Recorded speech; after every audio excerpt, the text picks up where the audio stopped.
আসসালামু আলাইকুম বন্ধুরা, সবাই কেমন আছেন? আজকের আমার ভিডিওটা যে যেখান থেকে দেখেন না কেন সবাইকে অসংখ্য অসংখ্য ধন্যবাদ।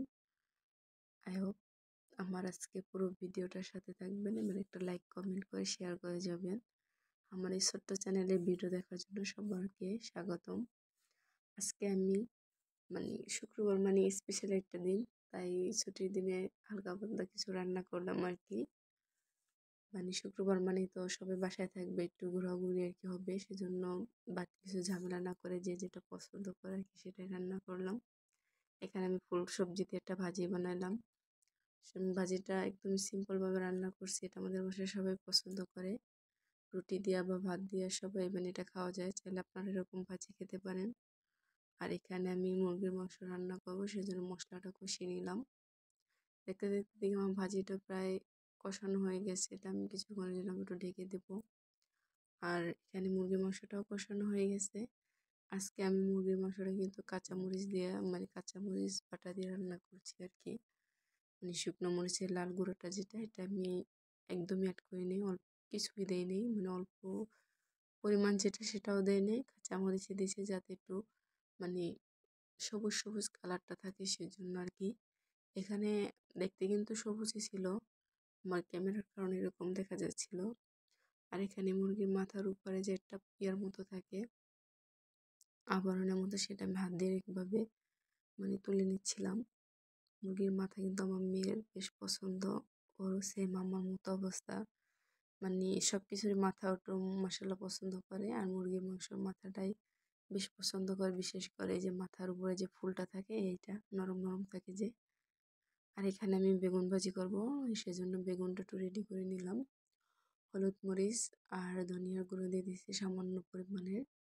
আর এখানে আমি আদা রসুন আর হলো একটু সামান্য জিরা, 1 টেবিল চামচও হবে না, 3টা মিলিয়ে পরে আমি এভাবে ঝাঁকিয়ে ঝাঁকিয়ে মাখিয়ে নিলাম। একদমই হাতে লাগাইনি, যার কারণে হাত যেন না জ্বলে মরিচের কারণে।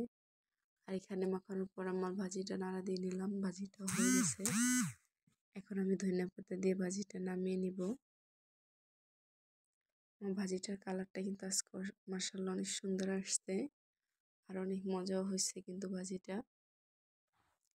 আর এখানে দুপুরে রান্না বান্নার ফাঁকে আমি এবার একটু শাশুড়ি মাকে নাস্তা দেব।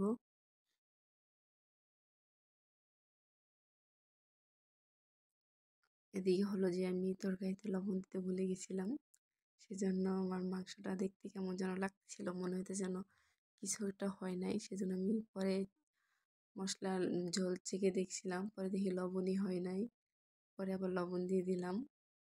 আর এখানে যে আবার একটু রান্নার ফাঁকে একটু ফল কাটাকাটি করে খেয়ে নিলাম একটু ফাঁকে।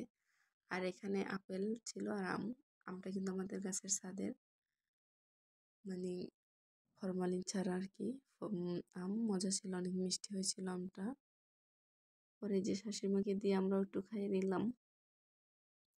রান্নার ফাঁকে একটু নাস্তা করতে হয়। আর এখানে আমি বেগুন ভাজিটা ঘি দিয়ে করবো, সেজন্য আর কি কড়াইটা বসে আমি একটু ঘি দিয়ে দিলাম।